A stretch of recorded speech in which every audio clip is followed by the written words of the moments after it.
Сулейманов крестьян фермер хуҗалыгы быел 12-нче язгы чәчү сезонын башлап җибәрде. Сергей Казаков өчен исә 25-нчесе. Хуҗалыкның алдынгы механизаторы үзенең көчле техникасы белән Чулпан авылы янындагы җирне әзерләү белән мәшгуль. Чөгендер чәчү өчен куелган норманы арттырып үти. Норма где-то мы за сутки. Норма сменага 100 гектар. Быел җир бик әйбәт. Яңгырлар аркасында соң булса да җир бик яхшы өлгерде. Куелган норманы арттырып үтәүчеләргә Тәбриз Садыков һәм Александр Григорьев та керә. 2 агрегат белән чөгендер чәчә алар. 4 агрегат, 2 смена белән, әгәр бер сменага каралган булса, бер сейлкага 40 гектар ул суткасына 4 агрегатка 2 смена белән килеп чыга 520 гектарда эш башкарырга. Аны егетләр киндә арттырып үтәп баралар. Зерновойлар чәчкәндә ДМС 12 метрлылар, ДМС 9 метрлы сейлкалар, аларга каралган инде бер сменага 70 гектар. Норма артыннан гына кумыйлар механизаторлар сыйфатта игътибар үзәгендә. Әнә нәтиҗәсе күз алдында. Үз вакытында чәчелеп тиешле агротехник чаралар төгәл үтәлгәнгә көзге будай бик матур тишелгән. Быел бер генә кырны да яңадан бозып чәчмәгәннәр. Хуҗалык җитәкчелеге зур уңышка өмет баглый. Крестьян хуҗалык буенча 4748 гектарда көзге будай культурасы чәчеп калдырылды. Азимайлар, Аллаһка шөкер, матур кышладылар. Иртә яздан бу кырларга ярым исәбеннән подкормка бирелде, аммиас литры удобрениесе белән.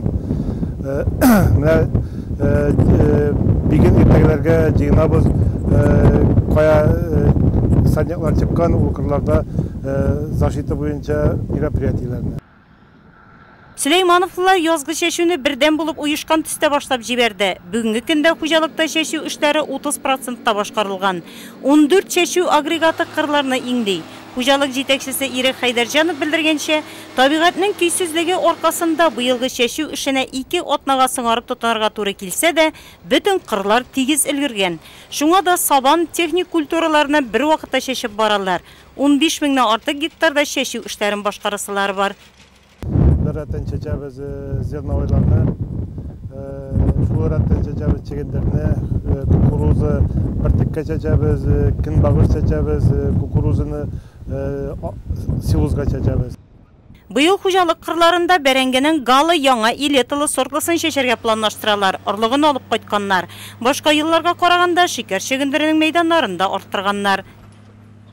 Көздән 3600 гектарда кертеп калдырдык 160 килограмм исәбеннән хлористый калий. Хлористый калий аны кеткәчтән инде кырларны ирештек тигезләп калдырырга, удобрениене заделывает. Яздан инде бейгесе көндә чөгендер кырларына чөгендер чәчкәнчә бирәбез 1 центнер исәбеннән сложный удобрение һәм 2 центнер исәбеннән карбамид. Зур уңышның сере җирнең сыйында. Әмма Сулеймановлар ашламаны җиргә кертү белән бер рәттән табигый уңдырышлылыкны да сакларга тырышалар. Шул максаттан 3нче ел кырларга горчица чәчәләр. 300-400 гектарда чәчәбез. Үскәчтә инде нары дискаторлар белән кирип заделываем, и ул җирнең уңдырышлыгын арттыра торган була. Ул дополнительный как удобрение булып бара инде. Кырларда мотор гөрелтәсе бер генә минутка да тынып тормый. Район буенча 50 мең гектарда чәчү эшләрен башкарасы бар. Шуның 20 мең гектарында бертөклеләр һәм бертөкле кузаклы культуралар игеләчәк.